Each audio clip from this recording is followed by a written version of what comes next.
Hello ਦੋਸਤੋ, ਗੁਰੂ study point 'ਤੇ ਤੁਹਾਡਾ ਸਵਾਗਤ ਕੀਤਾ ਜਾਂਦਾ। ਦੋਸਤੋ ਲੈ ਕੇ ਆਏ ਹਾਂ ਚਾਈਲਡ ਡਿਵੈਲਪਮੈਂਟ ਦੇ ਨਾਲ ਸੰਬੰਧਿਤ ਵੀਡੀਓ, ਬਾਲ ਵਿਕਾਸ ਨਾਲ ਸੰਬੰਧਿਤ, ਜੋ ਕਿ PS ਟੈਟ, ਸੀ ਟੈਟ, H ਟੈਟ ਅਤੇ ਖਾਸ ਕਰਕੇ ਆਂਗਣਵਾੜੀ ਦੀਆਂ ਜਿਹੜੀਆਂ ਪੋਸਟਾਂ ਆਈਆਂ, ਆਂਗਣਵਾੜੀ ਸੁਪਰਵਾਈਜ਼ਰ ਅਤੇ NTT 8393 ਪੋਸਟਾਂ ਆਈਆਂ, ਉਹਨਾਂ ਦੇ ਸਿਲੇਬਸ ਦੇ ਅਕੋਰਡਿੰਗ ਇਹ ਵੀਡੀਓ ਬੜੀ ਲਾਹੇਵੰਦ ਹੋਣੀ ਹੈ। ਸੋ 15 MCQ ਦੇ ਨਾਲ ਆਪਾਂ 2 ਚੈਪਟਰ ਥਿਓਰੀ ਦੇ ਕਰਾਉਣ ਦੀ ਕੋਸ਼ਿਸ਼ ਕਰਾਂਗੇ। ਸੋ ਦੋਸਤੋ ਵੀਡੀਓ ਨੂੰ ਲਾਈਕ ਸ਼ੇਅਰ ਕਰਿਓ। ਅੱਜ ਦੀ ਜਿਹੜੀ ਆਪਣੀ ਵੀਡੀਓ ਹੈ ਇਹ ਖਾਸ ਕਰਕੇ 1920 ਜਿਹੜੀ ਹੈਗੀ 1968 1986 ਦੀਆਂ ਜਿਹੜੀਆਂ ਸਿੱਖਿਆ ਨੀਤੀਆਂ ਨੇ, ਜਾਂ 1964 66 ਦਾ ਜਿਹੜਾ ਕੋਠਾਰੀ ਕਮਿਸ਼ਨ ਹੈ ਉਹਨਾਂ ਦੇ ਅਕੋਰਡਿੰਗ ਹੈ। ਕੁੱਲ ਮਿਲਾ ਕੇ ਕਹਿ ਸਕਦੇ ਹਾਂ ਵੀ ਜਿਹੜੀ ਆਪਣੀ 2020 ਵਾਲੀ ਜਿਹੜੀ ਸਿੱਖਿਆ ਨੀਤੀ, ਨਵੀਂ ਸਿੱਖਿਆ ਨੀਤੀ ਆਈ ਆ, ਉਸ ਤੋਂ ਪਹਿਲਾਂ ਦਾ ਜਿਹੜਾ ਸਿੱਖਿਆ ਢਾਂਚਾ ਹੈਗਾ ਉਹਦੇ ਜਿਹੜੇ ਇੰਪੋਰਟੈਂਟ MCQ ਨੇ ਆਪਾਂ ਤੁਹਾਡੇ ਲਈ ਲੈ ਕੇ ਆਏ ਹਾਂ। ਅਗਲਾ ਪਹਿਲਾ ਪ੍ਰਸ਼ਨ ਦੇਖਦੇ ਹਾਂ। ਰਾਸ਼ਟਰੀ ਸਿੱਖਿਆ ਨੀਤੀ ਦੇ ਦਾਇਰੇ ਵਿੱਚ ਕਿਹੜਾ ਸਿੱਖਿਆ ਪੱਧਰ ਆਉਂਦਾ ਹੈ। ਸੋ ਜਿਹੜੀ ਰਾਸ਼ਟਰੀ ਸਿੱਖਿਆ ਨੀਤੀ ਜਿਹੜੀ ਵੀ ਲਾਂਚ ਹੁੰਦੀ ਆ, ਉਹਦਾ ਜਿਹੜਾ ਪੱਧਰ ਆ ਉਹ ਕਿੱਥੋਂ ਤੱਕ ਹੁੰਦਾ ਹੈਗਾ? ਐਲੀਮੈਂਟਰੀ ਸਿੱਖਿਆ ਤੋਂ ਲੈ ਕੇ ਗ੍ਰਾਮੀਣ ਇਲਾਕਿਆਂ ਵਿੱਚ ਕਾਲਜ ਸਿੱਖਿਆ ਤੱਕ, ਸ਼ਹਿਰੀ ਸਿੱਖਿਆ ਐਲੀਮੈਂਟਰੀ ਪੱਧਰ ਤੱਕ, ਪੇਂਡੂ ਅਤੇ ਸ਼ਹਿਰੀ ਭਾਰਤ ਦੋਵਾਂ ਹੀ ਇਲਾਕਿਆਂ ਵਿੱਚ ਐਲੀਮੈਂਟਰੀ ਸਿੱਖਿਆ ਤੋਂ ਲੈ ਕੇ ਸੈਕੰਡਰੀ ਸਿੱਖਿਆ ਤੱਕ।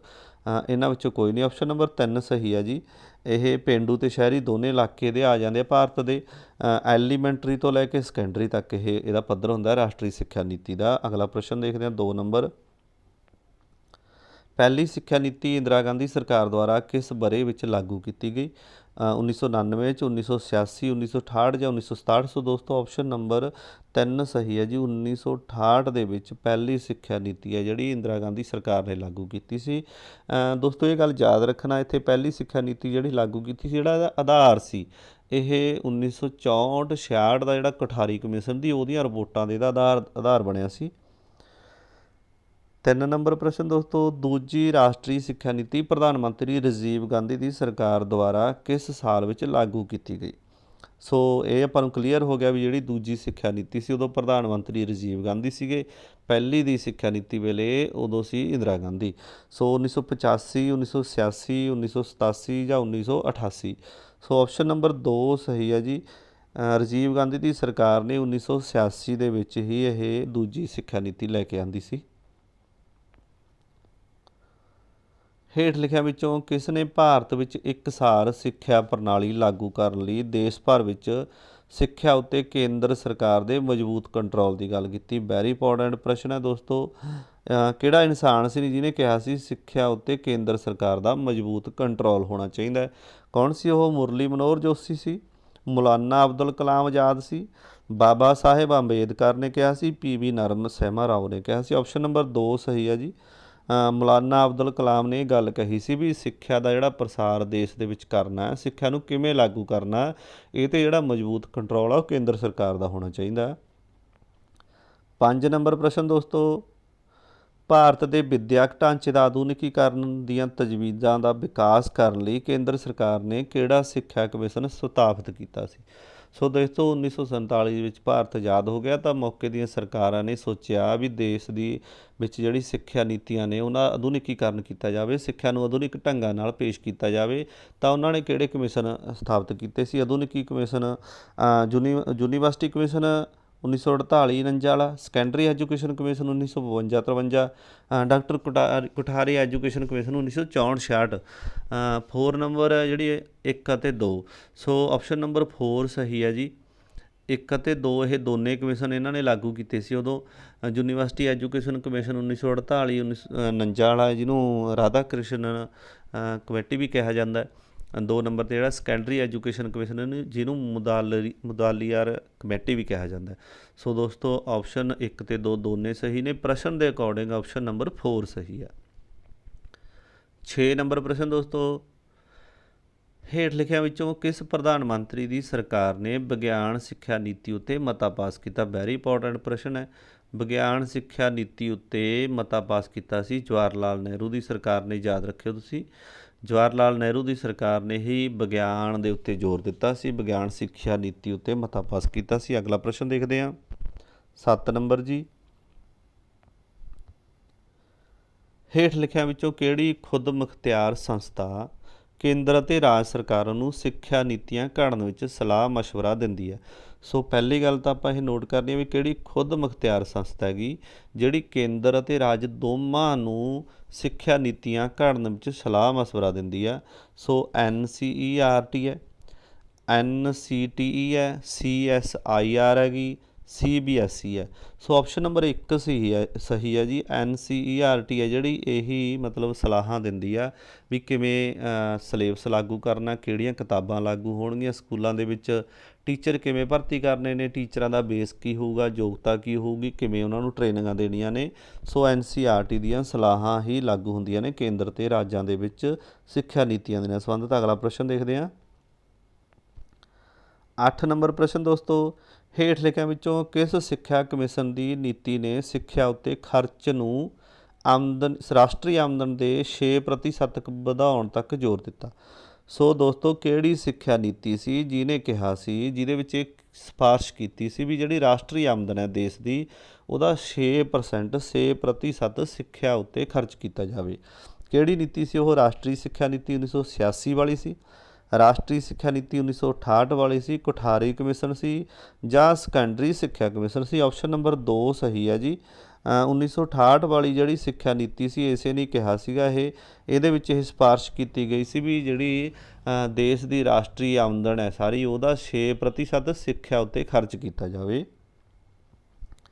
9 ਨੰਬਰ ਪ੍ਰਸ਼ਨ ਦੋਸਤੋ, ਕਿਸ ਸਿੱਖਿਆ ਕਮਿਸ਼ਨ ਦੀ ਰਿਪੋਰਟ ਅਤੇ ਸਿਫਾਰਿਸ਼ਾਂ ਨੇ ਇੰਦਰਾ ਗਾਂਧੀ ਸਰਕਾਰ ਦੁਆਰਾ ਪ੍ਰਥਮ ਰਾਸ਼ਟਰੀ ਸਿੱਖਿਆ ਨੀਤੀ 1968 ਦੇ ਐਲਾਨ ਦਾ ਆਧਾਰ ਤਿਆਰ ਕੀਤਾ ਗਿਆ ਸੀ?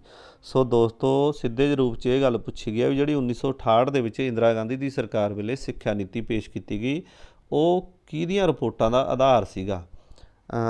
ਕੁਝ ਸੈਕੰਡਰੀ ਕਮਿਸ਼ਨ ਦੀਆਂ ਜਿਹੜੀਆਂ 1952-53 'ਚ ਪਾਸ ਹੋਇਆ ਸੀ ਉਹਦੀਆਂ ਰਿਪੋਰਟਾਂ ਦਾ ਆਧਾਰ ਸੀ, 1952-53 ਦੇ ਵਿੱਚ ਸੀਗਾ ਇਹ, ਜਾਂ ਕੋਠਾਰੀ ਕਮਿਸ਼ਨ 1964-66 'ਚ, ਡਾਕਟਰ ਸਰਵਪੱਲੀ ਰਾਧਾ ਕ੍ਰਿਸ਼ਨ ਕਮੇਟੀ ਜਿਹੜੀ 48-49 'ਚ ਆਈ ਸੀ 1948-49 'ਚ, ਈਸ਼ਵਰ ਭਾਈ ਪਟੇਲ ਕਮੇਟੀ। ਸੋ ਆਪਸ਼ਨ ਨੰਬਰ 2 ਸਹੀ ਹੈ ਜੀ।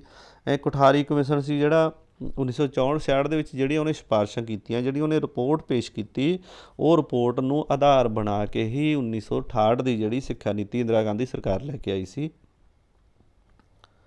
10 ਨੰਬਰ ਪ੍ਰਸ਼ਨ ਦੋਸਤੋ, ਕਿਸ ਨੀਤੀ ਕਮਿਸ਼ਨ ਨੇ ਪ੍ਰਾਚੀਨ ਸੰਸਕ੍ਰਿਤ ਭਾਸ਼ਾ ਪੜ੍ਹਾਏ ਜਾਣ ਨੂੰ ਉਤਸ਼ਾਹਿਤ ਕੀਤਾ ਸੀ ਕਿਉਂਕਿ ਇਸ ਨੂੰ ਭਾਰਤੀ ਸੱਭਿਆਚਾਰ ਅਤੇ ਵਿਰਾਸਤ ਦਾ ਲਾਜ਼ਮੀ ਅੰਗ ਸਮਝਿਆ ਜਾਂਦਾ ਹੈ?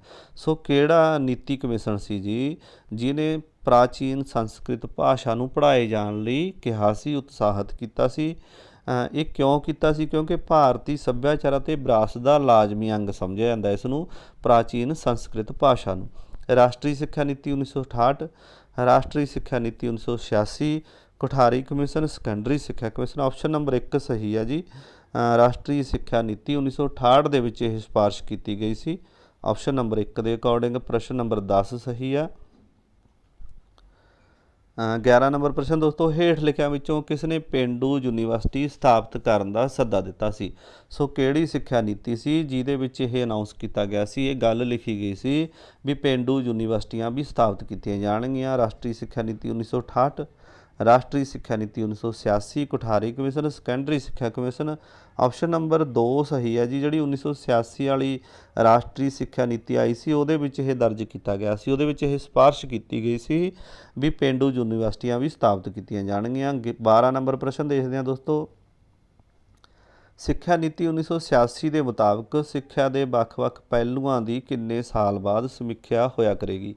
ਸੋ ਦੋਸਤੋ ਜਿਹੜੀ 1986 ਦੀ ਰਾਸ਼ਟਰੀ ਸਿੱਖਿਆ ਨੀਤੀ ਪੇਸ਼ ਹੋਈ ਉਹਦੇ ਵਿੱਚ ਇਹ ਇੱਕ ਗੱਲ ਨੋਟ ਕਰੀ ਸੀ ਵੀ 10 ਸਾਲ ਬਾਅਦ, ਆਪਸ਼ਨ ਨੰਬਰ 2 ਸਹੀ ਹੈ ਵੀ 10 ਸਾਲ ਬਾਅਦ ਜਿਹੜੇ ਇਹਦੇ ਸਿੱਖਿਆ ਦੇ ਵੱਖ-ਵੱਖ ਪਹਿਲੂ ਹੋਣਗੇ ਉਹਨਾਂ ਦੀ ਸਮੀਖਿਆ ਕਰੀ ਜਾਇਆ ਕਰੇਗੀ, ਉਹਨਾਂ ਦੀ ਪੜਚੋਲ ਕੀਤੀ ਜਾਇਆ ਕਰੂਗੀ। 1986 ਦੀ ਸਿੱਖਿਆ ਨੀਤੀ ਦੇ ਵਿੱਚ ਇਹ ਗੱਲ ਲਿਖੀ ਸੀ।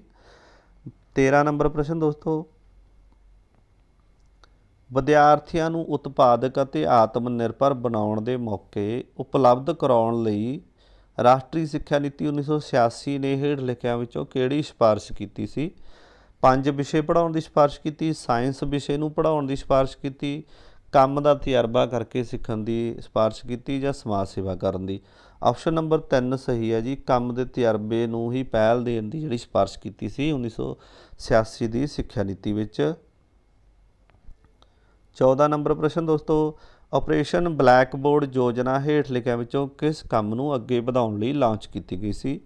ਪੇਂਡੂ ਖੇਤਰਾਂ ਵਿੱਚ ਬੇਸਿਕ ਸਿੱਖਿਆ, ਸ਼ਹਿਰੀ ਇਲਾਕਿਆਂ ਵਿੱਚ ਸਿੱਖਿਆ, ਲੜਕੀਆਂ ਦੀ ਸਿੱਖਿਆ। ਇਹਨਾਂ ਵਿੱਚੋਂ ਕੋਈ ਨਹੀਂ। ਆਪਸ਼ਨ ਨੰਬਰ 1 ਸਹੀ ਹੈ ਜੀ। ਆਪਰੇਸ਼ਨ ਬਲੈਕ ਬੋਰਡ ਸੀ ਜਿਹੜਾ, ਇਹਦਾ ਮਤਲਬ ਸੀਗਾ ਇਹ ਲੈ ਕੇ ਇਸੇ ਗੱਲ ਕਰਕੇ ਆਂਦਾ ਸੀ, ਇਹ ਲਾਂਚ ਇਸ ਲਈ ਕੀਤਾ ਸੀ ਵੀ ਪੇਂਡੂ ਖੇਤਰਾਂ ਵਿੱਚ ਪ੍ਰਾਇਮਰੀ ਪੱਧਰ ਦੀ ਜਿਹੜੀ ਬੇਸਿਕ ਸਿੱਖਿਆ ਉਹ ਸਾਰੀਆਂ ਘਾਟਾਂ ਪੂਰੀਆਂ ਕਰ ਦਿੱਤੀਆਂ ਜਾਣ। 15 ਨੰਬਰ ਪ੍ਰਸ਼ਨ ਦੋਸਤੋ, 1986 ਦੀ ਨੀਤੀ ਮੁਤਾਬਕ ਪੰਜਾਬ ਲਈ ਤ੍ਰੈ-ਭਾਸ਼ੀ ਫਾਰਮੂਲਾ ਇਹਨਾਂ ਵਿੱਚੋਂ ਕਿਹੜਾ ਸੀ? ਜੋ 3 ਲੈਂਗੁਏਜ ਫਾਰਮੂਲਾ ਲਾਗੂ ਕੀਤਾ ਸੀ 1986 ਦੀ ਪਾਲਿਸੀ ਦੇ ਮੁਤਾਬਕ, ਉਹ ਪੰਜਾਬ ਸਟੇਟ ਵਾਸਤੇ ਕਿਹੜੀਆਂ-ਕਿਹੜੀਆਂ ਲੈਂਗੁਏਜ ਲਾਗੂ ਕੀਤੀਆਂ ਗਈਆਂ? ਹਿੰਦੀ ਪੰਜਾਬੀ ਉਰਦੂ, ਹਿੰਦੀ ਪੰਜਾਬੀ ਸੰਸਕ੍ਰਿਤ, ਪੰਜਾਬੀ ਹਿੰਦੀ ਅੰਗਰੇਜ਼ੀ। ਆਪਸ਼ਨ ਨੰਬਰ 3 ਹੀ ਸਹੀ ਹੈ ਜੀ। ਆਪਣੇ ਮੁਤਾਬਕ ਪੰਜਾਬ ਦੇ ਮੁਤਾਬਕ ਪੰਜਾਬੀ ਹਿੰਦੀ ਅੰਗਰੇਜ਼ੀ ਲਾਗੂ ਕੀਤੀ ਸੀ 1986 ਦੀ ਨੀਤੀ। ਇਹ ਪ੍ਰਸ਼ਨ ਵੀ ਪੁੱਛ ਲੈਂਦਾ ਕਈ ਵਾਰ, 3 ਲੈਂਗੁਏਜ ਫਾਰਮੂਲਾ ਕਿਹੜੀ ਸਿੱਖਿਆ ਨੀਤੀ ਵਿੱਚ ਲਿਆਂਦਾ ਗਿਆ? ਇਹ 1986 ਦੀ ਨੀਤੀ ਵਿੱਚ ਲਿਆਂਦਾ ਗਿਆ ਸੀ। ਸੋ ਦੋਸਤੋ ਆਪਾਂ ਥਿਓਰੀ ਦੇ ਥੋੜ੍ਹੇ ਇੱਕ ਦਾ ਚੈਪਟਰ ਕਰ, ਹਾਂਜੀ ਦੋਸਤੋ ਇੱਥੇ ਆਪਾਂ ਨਾਲ ਨੋਟ ਕਰਾ ਦਿੰਦੇ ਆਂਗੇ ਥੋੜ੍ਹਾ ਜਿਹਾ ਥਿਓਰੀ ਟਾਈਪ। ਜਿਵੇਂ ਕਠਾਰੀ ਕਮਿਸ਼ਨ ਸੀਗਾ 1964 ਦੇ ਵਿੱਚ, 1964-66 ਦੇ ਵਿੱਚ ਲਾਗੂ ਹੋਇਆ ਸੀ, ਤੁਹਾਨੂੰ ਪਤਾ ਹੀ ਆਪਾਂ ਨੋਟ ਕਰਵਾ ਦਿੱਤਾ ਪਹਿਲਾਂ, ਫਿਰ ਵੀ ਆਪਾਂ ਇਹਨੂੰ ਥੋੜ੍ਹਾ ਜਿਹਾ ਵੱਧ ਕੇ ਕਰਦੇ ਹਾਂ। ਜਿਹੜਾ ਇਹ ਹੋਇਆ ਸੀ, ਪੇਸ਼ ਹੋਇਆ ਸੀ ਇਹ 14 ਜੁਲਾਈ 1964 ਨੂੰ ਇਹ ਬਣਾਇਆ ਗਿਆ ਸੀਗਾ। ਚੇਅਰਮੈਨ ਕੌਣ ਸੀ ਇਹਦਾ? ਦੌਲਤ ਸਿੰਘ ਕੋਠਾਰੀ ਸੀਗਾ। UGC ਦੇ ਜਿਹੜੇ ਇਹ ਚੇਅਰਮੈਨ ਸੀ। ਕੁੱਲ ਮੈਂਬਰ ਇਹਦੇ 17 ਸੀ, ਇਹ ਗੱਲ ਨੋਟ ਰੱਖਣਾ, ਕੁੱਲ ਮੈਂਬਰ ਇਹਦੇ 17 ਸੀਗੇ। 5 ਮੈਂਬਰ ਅਦਰ ਦੇਸ਼ਾਂ 'ਚੋਂ ਲਏ ਗਏ ਸੀਗੇ, ਹੋਰ ਦੇਸ਼ਾਂ ਦੇ ਵਿੱਚੋਂ, ਭਾਰਤ ਦੇ ਨਾਲ ਸੰਬੰਧਿਤ ਨਹੀਂ ਸੀਗੇ। 5 ਮੈਂਬਰ ਅਜਿਹੇ ਸੀਗੇ। ਇਹਦਾ ਮਕਸਦ ਕੀ ਸੀ ਦੋਸਤੋ? ਇਹ ਜਿਹੜੀ ਹੈਗਾ ਸੀ 1964-66 ਦੇ ਵਿੱਚ ਲਿਆਂਦਾ ਗਿਆ ਸੀ ਕੋਠਾਰੀ ਕਮਿਸ਼ਨ। ਇਹਦਾ ਕੀ ਮਕਸਦ ਸੀ? ਭਾਰਤ ਵਿੱਚ ਸਿੱਖਿਆ ਨਾਲ ਜੁੜੀਆਂ ਅਲੱਗ-ਅਲੱਗ ਚੀਜ਼ਾਂ ਨੂੰ ਸੁਰੱਖਿਅਤ ਕਰਨਾ, ਇਹ ਮੇਨ ਮਕਸਦ ਸੀ ਇਹਦਾ, ਵੀ ਸਿੱਖਿਆ ਦੇ ਨਾਲ ਜਿਹੜੀ ਜੁੜੀ ਹੋਈ ਹਰ ਗੱਲ ਹੈਗੀ ਉਹਨੂੰ ਸੁਰੱਖਿਅਤ ਕਰਨਾ। ਕਮਿਸ਼ਨ ਨੇ 29 ਜੂਨ 1966 ਨੂੰ ਰਿਪੋਰਟ ਪੇਸ਼ ਕੀਤੀ। 4 ਸੈਕਸ਼ਨਾਂ ਦੇ ਵਿੱਚ ਵੰਡੀ ਗਈ ਸੀ, 4 ਭਾਗਾਂ ਦੇ ਵਿੱਚ ਇਹ ਵੰਡੀ ਗਈ ਸੀ। ਇਹ ਰਿਪੋਰਟ ਆਧਾਰਿਤ ਸੀ ਸਿੱਖਿਆ ਪਾਲਿਸੀ ਨੂੰ ਹੀ 1968 ਦੀ ਸਿੱਖਿਆ ਨੀਤੀ ਤਹਿਤ ਪੇਸ਼ ਕੀਤਾ ਗਿਆ। ਉਹ ਨੋਟ ਕਰਦੇ ਆਪਾਂ ਗੱਲ, ਇਸ ਰਿਪੋਰਟ ਦੇ ਆਧਾਰ ਨੂੰ ਹੀ ਬਣਾਇਆ ਗਿਆ ਸੀਗਾ। 1986 ਦੀ ਸਿੱਖਿਆ ਪਾਲਿਸੀ ਦਾ ਆਧਾਰ ਬਣਾਇਆ ਗਿਆ ਸੀ। ਕੋਠਾਰੀ ਕਮਿਸ਼ਨ ਆਜ਼ਾਦ ਭਾਰਤ ਦਾ 3rd ਕਮਿਸ਼ਨ ਸੀ, ਇਹ ਗੱਲ ਯਾਦ ਰੱਖਣਾ। ਪਹਿਲਾਂ ਦੇਖੋ 48-49 'ਚ ਆ ਗਿਆ ਸੀਗਾ, ਰਾਧਾ ਕ੍ਰਿਸ਼ਨਨ ਕਮੇਟੀ ਨੇ ਬਣਾਇਆ ਸੀ। ਜਿਹੜਾ ਦੂਜਾ ਸੀਗਾ 1952-53 ਦੇ ਵਿੱਚ ਮੁਦਾਲੀਆਰ ਕਮੇਟੀ, ਸੈਕੰਡਰੀ ਐਜੂਕੇਸ਼ਨ ਕਹਿੰਦੇ ਸੀ ਜਿਹੜੇ ਨੂੰ, ਇਹ ਤੀਜਾ ਸੀਗਾ ਕੋਠਾਰੀ ਕਮਿਸ਼ਨ। ਫਿਰ ਇਸੇ ਦੀ ਰਿਪੋਰਟ ਦੇ ਆਧਾਰ 'ਤੇ 1968 ਦੇ ਵਿੱਚ ਪਹਿਲੀ ਸਿੱਖਿਆ ਨੀਤੀ ਬਣੀ ਸੀ। ਸੋ ਇਹ ਪਹਿਲਾ ਪਿੱਛੇ ਨੋਟ ਕਰਾਇਆ ਗਿਆ, ਪਹਿਲਾ ਇਹਦੇ ਵਿੱਚ, ਦੂਜਾ ਵੀ ਨੋਟ ਕਰਾਇਆ ਗਿਆ। ਇਹ ਸੈਕੰਡਰੀ ਪੱਧਰ ਦਾ ਸੀਗਾ ਜਿਹੜਾ ਦੂਜਾ ਸੀ। ਕੋਠਾਰੀ ਕਮਿਸ਼ਨ ਆਜ਼ਾਦ ਭਾਰਤ ਦਾ ਤੀਜਾ ਵੱਡਾ ਕਮਿਸ਼ਨ ਸੀ, ਇਹ ਗੱਲ ਇਹਦੇ ਵਿੱਚ ਨੋਟ ਕਰਾਈ ਗਈ। ਅੱਗੇ ਦੇਖਦੇ ਹਾਂ ਆਪਾਂ। ਸੋ ਨੈਸ਼ਨਲ ਪਾਲਿਸੀ ਐਜੂਕੇਸ਼ਨ, ਇਹ 1968 ਵਾਲੀ ਦੀ ਗੱਲ ਕਰ ਰਹੇ ਹਾਂ ਆਪਾਂ ਅੱਗੇ। 1968 ਦੇ ਨਾਲ ਸੰਬੰਧਿਤ ਜੋ ਕੋਠਾਰੀ ਕਮਿਸ਼ਨ ਆਧਾਰਿਤ ਸੀ, ਇੱਥੇ ਬਾਰ-ਬਾਰ ਇਹ ਗੱਲ ਨੋਟ ਕਰਾਈ ਗਈ ਆ। ਇਹ ਪ੍ਰਸ਼ਨ ਕਈ ਵਾਰ ਆ ਜਾਂਦਾ ਵੀ ਜਿਹੜੀ 1968 ਦੀ ਸਿੱਖਿਆ ਨੀਤੀ ਸੀ, ਇਹਦਾ ਆਧਾਰ ਕੀ ਸੀ, ਕਿਹੜਾ ਕਮਿਸ਼ਨ ਇਹਦਾ ਆਧਾਰ ਸੀ? ਉਹ ਕੋਠਾਰੀ ਕਮਿਸ਼ਨ ਸੀਗਾ। ਇਹ ਭਾਰਤ ਦੀ ਪਹਿਲੀ ਸਿੱਖਿਆ ਨੀਤੀ ਸੀ, ਇਹ ਗੱਲ ਨੋਟ ਰੱਖਣਾ। GDP ਦਾ 6% ਖਰਚ ਕਰਨ ਦੀ ਇੱਥੇ ਸਿਫਾਰਿਸ਼ ਕੀਤੀ ਸੀ। 1968 ਵਾਲੀ ਨੀਤੀ ਦੀ ਗੱਲ ਕਰੀਏ ਜੇ, ਇਹਦੇ ਵਿੱਚ ਇਹ ਫਾਰਮੂਲਾ ਲਾਗੂ ਕੀਤਾ ਗਿਆ ਸੀਗਾ 10+2+3, ਇਹ ਫਾਰਮੂਲਾ ਇਹਦੇ ਵਿੱਚ ਲਾਗੂ ਕੀਤਾ ਗਿਆ ਸੀ। ਇੱਕ ਗੱਲ ਇਹਦੇ ਵਿੱਚ ਇਹ ਨੋਟ ਕਰਾਈ ਗਈ ਸੀ, ਓਪਨ ਯੂਨੀਵਰਸਿਟੀ ਸਿਸਟਮ ਪੇਸ਼ ਕੀਤਾ ਗਿਆ ਸੀ। ਜਿਵੇਂ ਇਗਨੋ ਯੂਨੀਵਰਸਿਟੀ ਬਣੀ ਹੈ ਨਾ, ਐਸੇ ਤਰ੍ਹਾਂ ਮਤਲਬ ਓਪਨ ਯੂਨੀਵਰਸਿਟੀ ਸਿਸਟਮ ਲਾਗੂ ਕੀਤਾ ਗਿਆ ਸੀ। ਸਿੱਖਿਆ ਪ੍ਰੋਗਰਾਮਾਂ ਦੀ ਖੋਜ ਲਈ, ਫੰਡ ਪ੍ਰਾਪਤ ਕਰਨ ਲਈ ਕਾਮਨ ਅਕਾਊਂਟ ਦਾ ਪ੍ਰਬੰਧ ਕੀਤਾ ਗਿਆ ਸੀ, ਕਾਮਨ ਅਕਾਊਂਟ ਖੋਲ੍ਹਿਆ ਗਿਆ ਸੀ। UGC, NCERT, NIEPA ਆਦਿ ਸੰਸਥਾਵਾਂ ਨੂੰ ਖੁਦ ਮੁਖਤਿਆਰ ਕੀਤਾ ਗਿਆ ਸੀ। ਇੱਥੇ ਖੁਦ ਉਹਨਾਂ 'ਤੇ ਕਿਸੇ ਦਾ ਦਬਾਅ ਨਹੀਂ ਸੀ।